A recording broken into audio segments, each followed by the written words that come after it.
आज हे असं अगदी मऊसूत टेक्स्चर असलेलं कॅरेमल कस्टर्ड करूयात. बाहेर अगदी महाग मिळणारं हे कॅरेमल कस्टर्ड घरच्या घरी अगदी मोजक्या साहित्यात तयार होतं. तुम्हाला बघूनही समजत असेल काय सुरेख झालंय ते.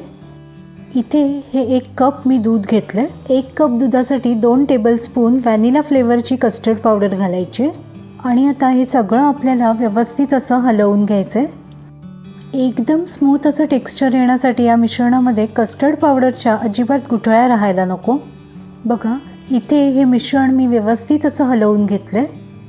आता मायक्रोवेव्हला साधारण 2-1 मिनिट हे मिश्रण अधेमध्ये हलवत शिजवून घ्यायचं आहे. गॅसवर करणार असाल तर मात्र अगदी मंद आचेवर सतत हलवत राहायचे. एकीकडे मायक्रोवेव्हला हे मिश्रण शिजतं आहे तोपर्यंत कॅरेमल करून घेऊया. एका नॉनस्टिक पॅनमध्ये 2 टेबलस्पून साखर घ्यायची. साखर सगळीकडे अशी एकसारखी पसरवून घ्यायची. साधारणपणे 2 ते 3 मिनिटात साखर हळूहळू विरघळू लागते आणि त्याचं कॅरेमल तयार होतं. साखर पुन्हा क्रिस्टलाइज होऊ नये म्हणून थोडंसं व्हिनेगर घालायचं आहे. सगळं व्यवस्थित हलवून घ्यायचं आहे आणि गॅस बंद करायचा आहे. ही अशी कन्सिस्टन्सी हवी. हे कॅरेमल मी या टीनमध्ये ओतून हे असं सेट करून घेतलं आहे. ही कृती मात्र आपल्याला फार पटापट करायची आहे कारण हे मिश्रण लगेच घट्ट होतं. एकीकडे आपलं मायक्रोवेव्हमधलं मिश्रणही तयार झालं आहे. हे मिश्रण आता आपल्याला अगदी न कंटाळता फेटून घ्यायचं आहे. यामध्ये अजिबातच लम्प्स राहायला नकोत ही काळजी मात्र घ्यायची हं.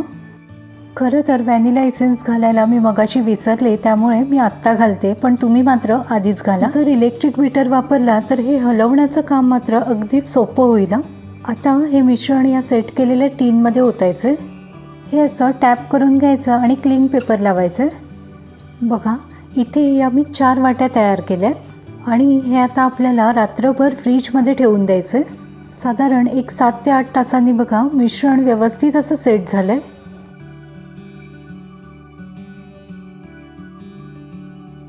हे असं प्लेटमध्ये काढून घ्यायचं आहे. बघा काय सुरेख रंग आला आहे ना.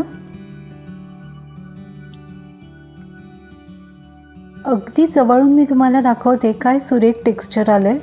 अगदीच मोजक्या साहित्यात हे कॅरेमल कस्टर्ड आपण झटपट करू शकतो. म्हणजे मुलंही खुश आणि मुलं खुश म्हणजे आपणही खुश.